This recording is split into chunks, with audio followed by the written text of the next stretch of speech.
Hello everyone! I hope everyone's doing well today. And so I finally, I had my birthday and took a day off, so that it kind of delayed me by a day of actually swapping out all the factory heads for the new G2s. And so anyway, just got them into basic range so I could have some fun with them quickly. And boy, do I love this kit, it's great. But now that I'm doing it, I figured this was the perfect opportunity. Well, first of all, perfect opportunity to say hello to Jack and Hunter.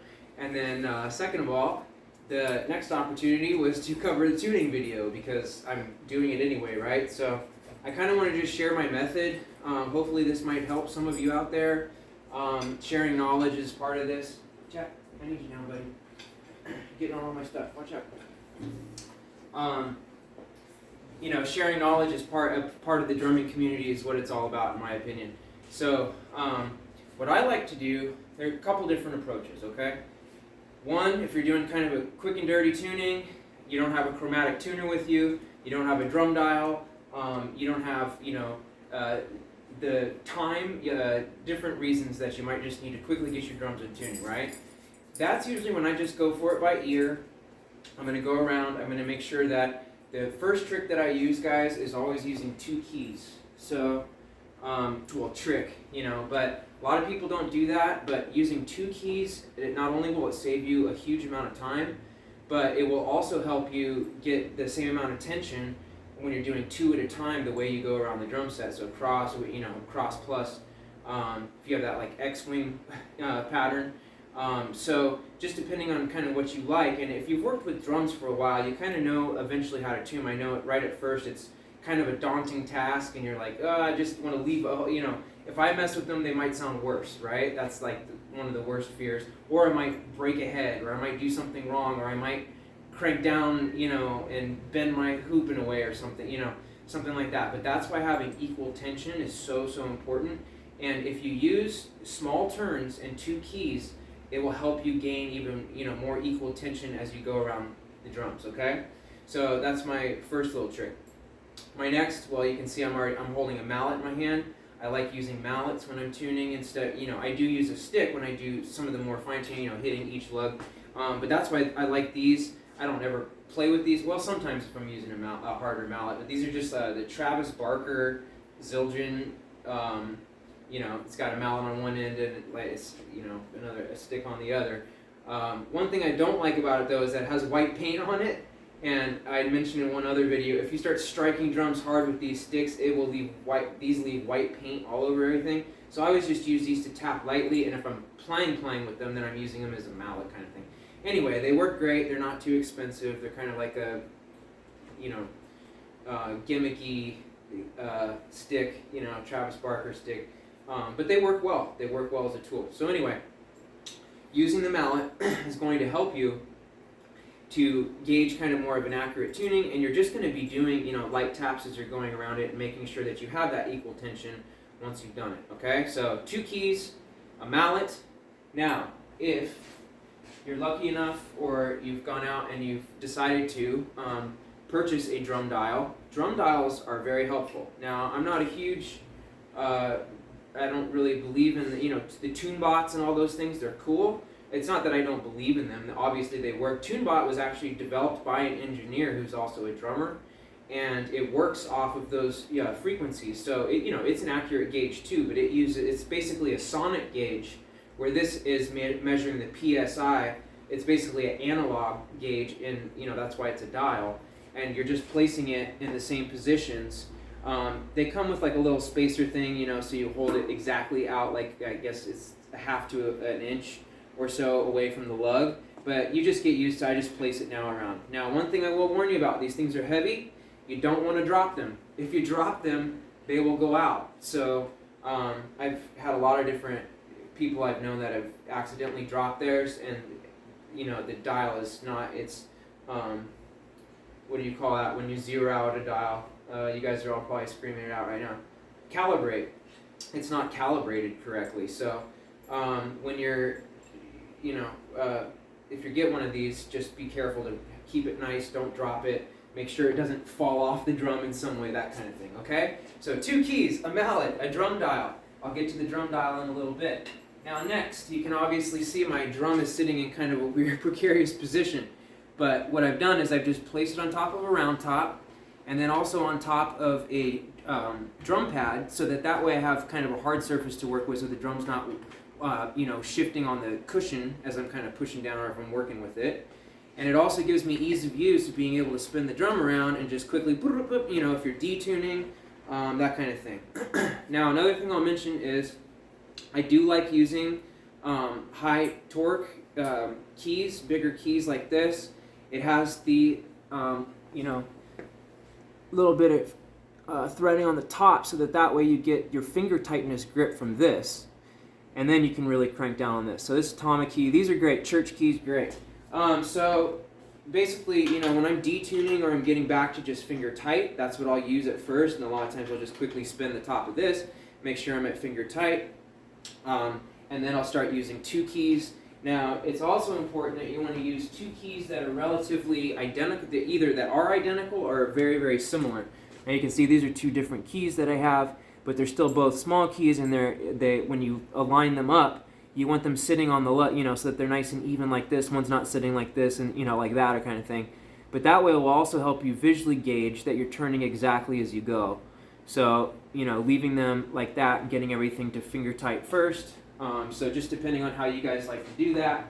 And I will warn you too, just quickly in the beginning of this video, I'm going to be pausing, so there might be some jump cut kind of things, because this video will turn into a very long video if I don't do that. So if you see pauses and then coming back, then that's what's happening. So fair warning, okay? Anyway, so now with this first drum, I've already gotten it to basic tuning of the reso head that I want, because I like tuning my drums to notes if I have the time to do it. It's going to help you be more in sync with whatever music you're playing with, because based upon standard scaling and all of that, you're going to match up with whoever your instrumentalist is, and you're playing with a string player, key player. Then your drums are going to sing within that range, and they're going to be perfectly matched within those harmonics and that within that progression, whatever might be played. So if you just have basically I covered in the other video really quick that I like tuning my kick to a low E. So that's usually the first thing I've tuned. Now I already did the kick, and what I did was put a E mat on it. So I left just that on the front. I haven't cut a hole in it. I don't think I'm going to. I think I'm going to wait till I just go buy EQ3 so I don't cut up, and have to use an X-Acto knife and do all that with my, the Mapex branded reso head. So just get a black EQ3 with a port in it. That's, it's a little costly, but it'll make sure that I don't damage another head or, make a mistake or messy cutting and that kind of thing. And then I have to order another head anyway from Mapex. That's also going to be very expensive, right? So, different schools of thought, I guess. But the very first thing with this drum is that I tune it to a C, okay? So this is a 10-inch. Now, depending on the diameter of your drums, that's also going to kind of make the difference of how you're going to figure out your, relatives as you're going down within. You usually want to do it within perfect fourths. Thirds or fourths, people say perfect fourths is usually the way you want to go with it. Now, what I like to do too is just get the first one in that C. Now once it's C5, once you get it to C5, then it's much easier to tune the rest of your toms to that scale. Okay, then you can kind of do it by ear and with using the process that I just kind of briefly went over with the 2 keys, drum dial, or mallet, and going around and doing it. And I'm going to get more in depth about how I do it, okay? But I'm just kind of doing an overview first. And the first tom is going to be tuned to C. Now, a great thing you want to do if you're doing this, now, like I was saying, quick and dirty method, you're basically just getting everything equal tension, you're really using your ear, you want to make sure that the heads are working together, right? If one's cranked up way higher or, it's going to give you a different amount of, you don't want any type of wah, wah, wah, wah, you want a nice whole tone. You want a boom, boom, boom, and you'll hear that kind of that vibration within the frequencies. And that's why using this method and using kind of the harmonic, when you're holding your finger in the middle and you're hitting each lug, you're more listening for that bing, bing, bing, like if you were hitting a harmonic on strings. That's this kind of sound you're listening for, more than like hitting it hard and for a note. Now you do that also as kind of like a tertiary check, if you will. But having that fine tuning and hearing those different harmonics, that's what I usually try to go for. Now I'm going to quickly, what I'll do is, so having a chromatic tuner, that's important. An app is fine, using your phone. They have great ones where it will listen to your drum at the same time. It will let you hear whatever note you're trying to listen to.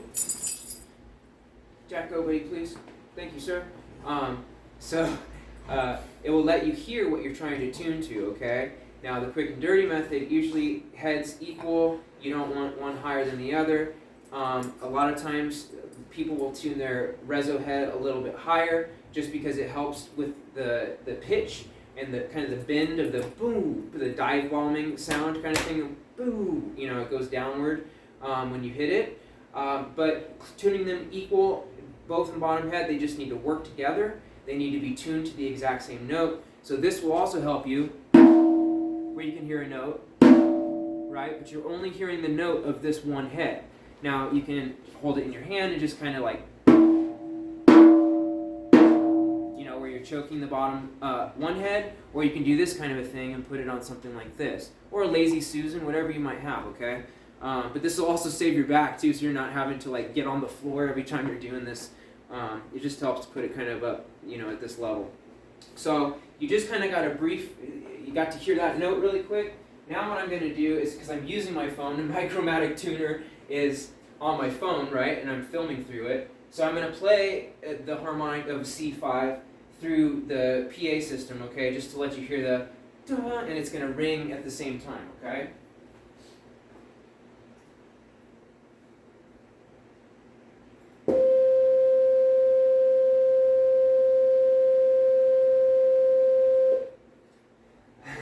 Now I know that can be a little bit annoying, right? It sounds like this is an emergency broadcast. You don't want to get the emergency broadcast warning police call on you.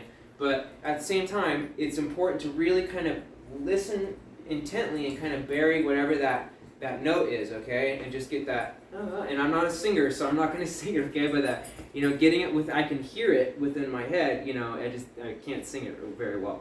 So listening to what that note was. Now listen to this again.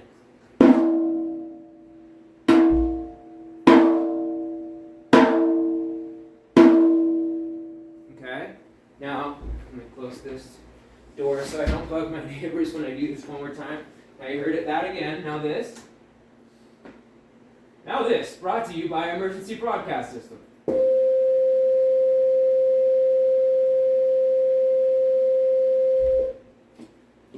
Okay, so that's what I mean by kind of using a chromatic tuner and then matching with what you're hearing with your ear.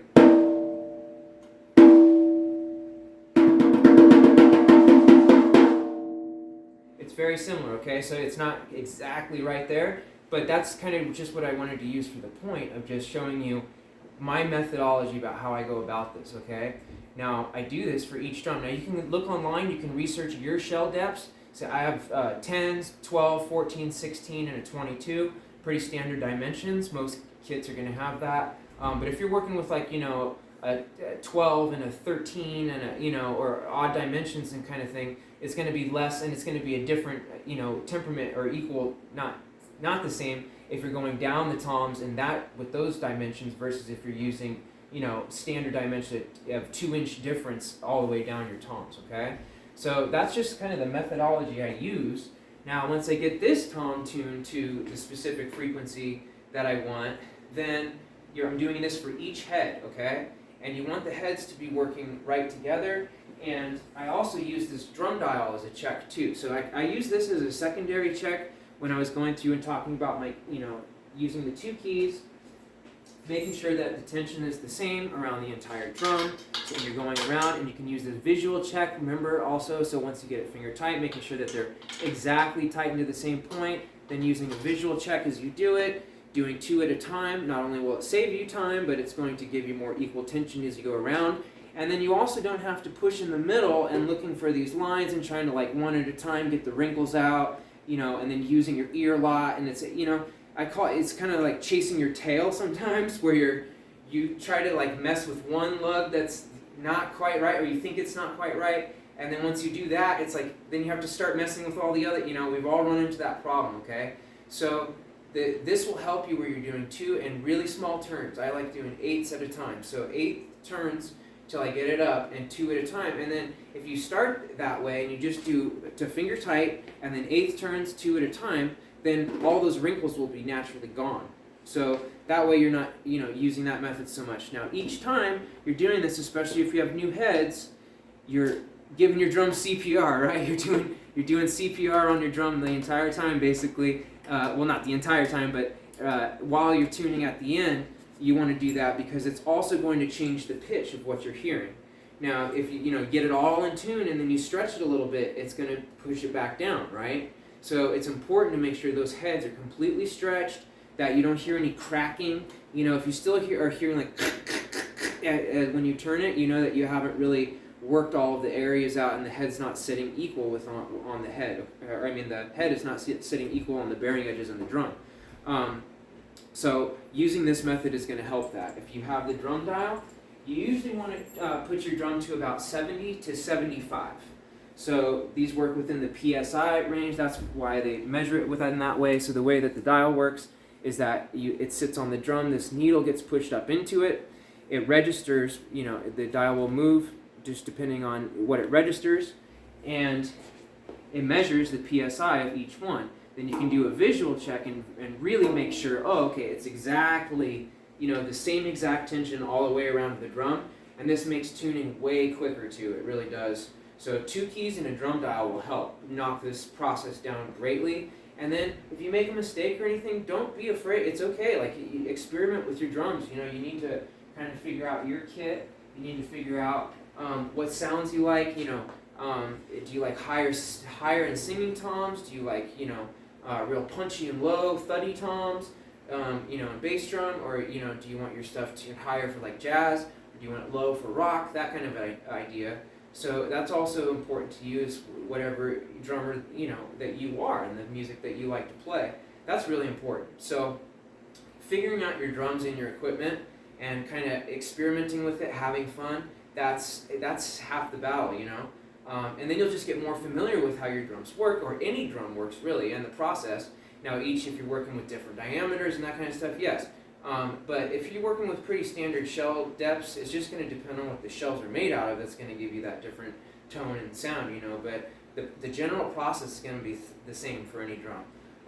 So once you get one side tuned, and using that method, I like to tune it to C. If you're tuning it to notes, if you're not tuning it to notes, you still want to get an idea of what those notes sound like, so that way when you do it by ear, you'll have a better ear and you'll have better ear training to be able to do that. Okay, so being able to hear those notes, get them dialed in to your exact drums, how you like them to sound, low, medium, or high tuning, and then kind of burying that, just like we bury the pulse or bury a metronome when we're playing, kind of that kind of idea where you're burying those notes of what your drums should sound like every time you tune them, no matter if you swap heads out, you put new ones on, coated heads, 2-ply, clear, whatever. That way you have a general sense of what you like and how you like to tune it, because then it'll make the process easier more too. Okay? So now, as kind of a last thing, I'm going to show you what you'd like to do too is just kind of hold your finger in the middle. Now see, that one I can already hear was higher than that one a little bit.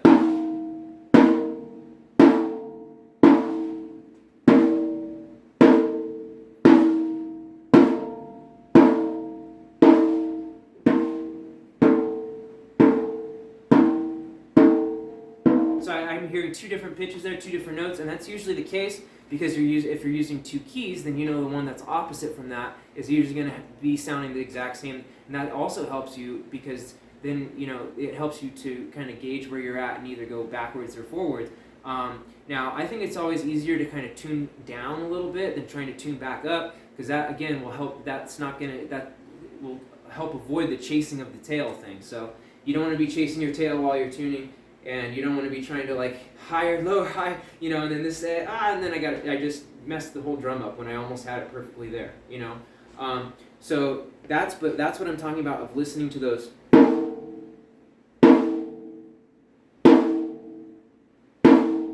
So getting, and you can match that to your chromatic tuner, whatever. If you just download one for free, just go to your, whatever Play Store or iStore, whatever, iTunes Store, and just get your.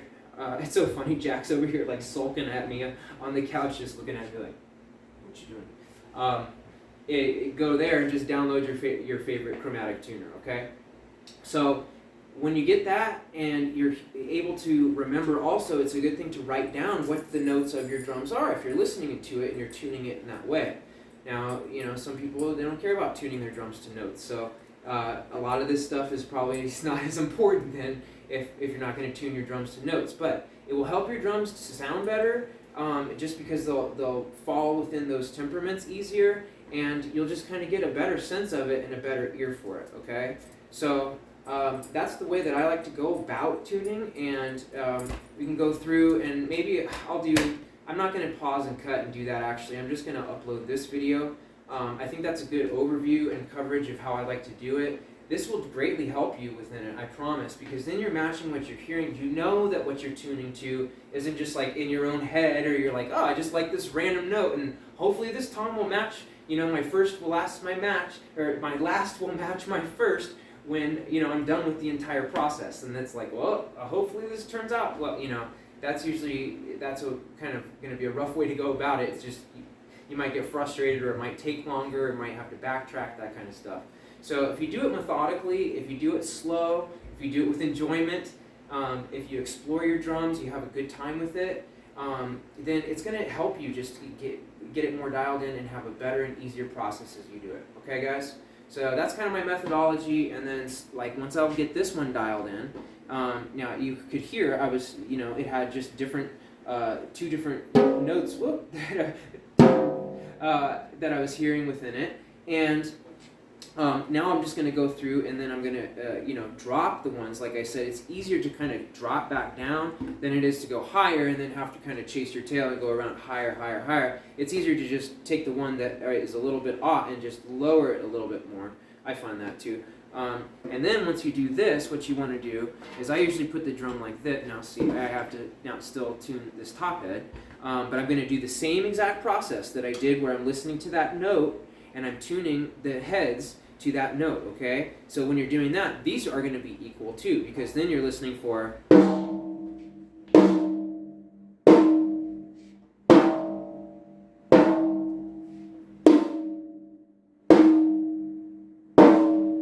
See, they're pretty close. But